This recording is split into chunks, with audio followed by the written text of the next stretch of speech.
কিছু কিছু সময় আমাদের স্বাদ আছে, সাধ্য থাকে না।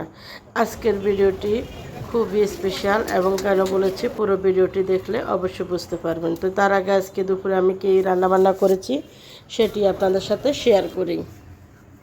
তো এখানে আমি নিয়েছি বড় মাছকে কেটে নিয়েছি ছোট ছোট করে, সরষে শুটকি আর সব মশলাগুলো রেডি। তো চলুন কিভাবে রেসিপিটা তৈরি করব সেটা আপনাদের সাথে শেয়ার করি। এখানে আমি চুলাতে কড়াই বসিয়ে দিয়েছি, পরিমাণ মতো তেল দিয়েছি। এখন পেঁয়াজ রসুন কুচিগুলো ঢেলে দিচ্ছি। তো এগুলো আমি একটু ভেজে নিচ্ছি। এখন পরিমাণ মতো লবণ দিয়েছি।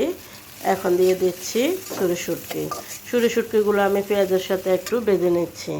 তো ভেজে নেওয়া ডান। এখন আমি টমেটো কুচিগুলো ঢেলে দিয়েছি। বন্ধুরা, এই খাবারটি এত পরিমাণ টেস্ট হয়েছে আপনাদেরকে কি বলবো। তো দেখেন এখানে আমি সব কিছু একটু মিক্স করে নিয়ে এখন মাছগুলো ঢেলে দিচ্ছি। তো দেখেন ভালোভাবে মিক্স করার পরে এখানে আমি সব মশলাগুলো এক একটা করে দিয়ে দিচ্ছি। প্রথমে দিয়েছি হলুদ, মশলা এবং মরিচ। তো মরিচের গুঁড়া আমরা সবসময় একটু কম খেয়ে থাকি, যেহেতু কাঁচামরিচ অ্যাড করি। তো দেখেন আমি সব মশলাগুলো দিয়ে ভালোভাবে একটু মিক্স করে নিচ্ছি। কালারটা তো খুবই সুন্দর লাগছে। দেখেন আমার মাছগুলো কষানো হয়েছে। এখন আমি এখানে জল দিয়ে দিচ্ছি।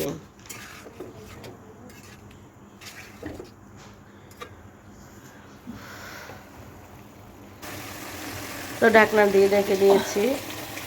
একটু ভিডিও ক্লিপ নিয়েছি। এখন যেহেতু মাছগুলো ভেঙে যাবে, আমি হালকার উপরে একটু নেড়ে চেড়ে দিচ্ছি।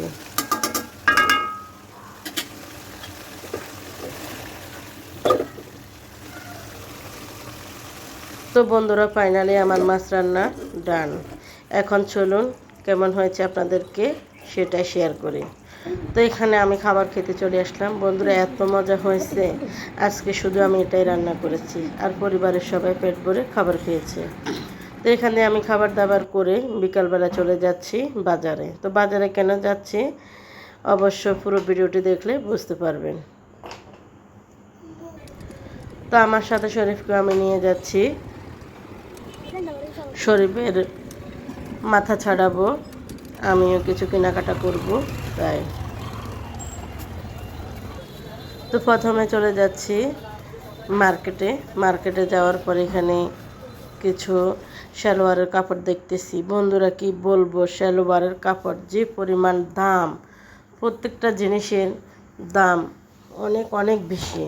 আর আমাদের ছাগলাঙ্গাতে কাপড় চোপড়ের দামগুলো এমনিতে একটু রেটটা বেশি।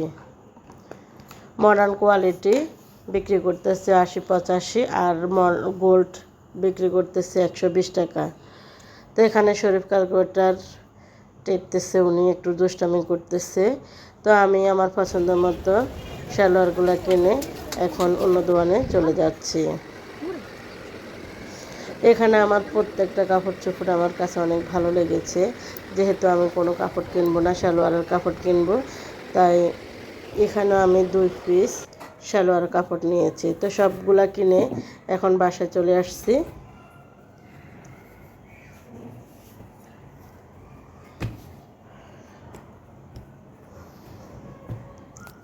তো আমার আজকে সালোয়ারের কাপড়গুলো আপনাদের কাছে কেমন লাগছে অবশ্যই কমেন্ট করতে বলবেন না।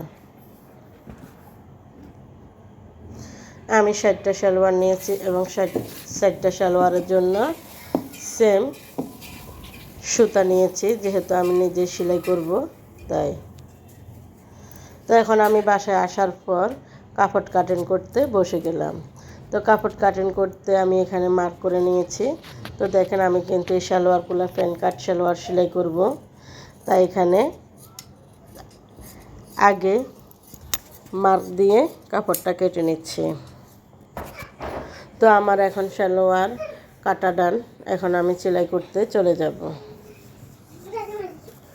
প্যান্ট কাট সালোয়ারগুলো যে কোনো সালোয়ার খুবই সহজ, এটা একবার দেখলেই বোঝা যায়।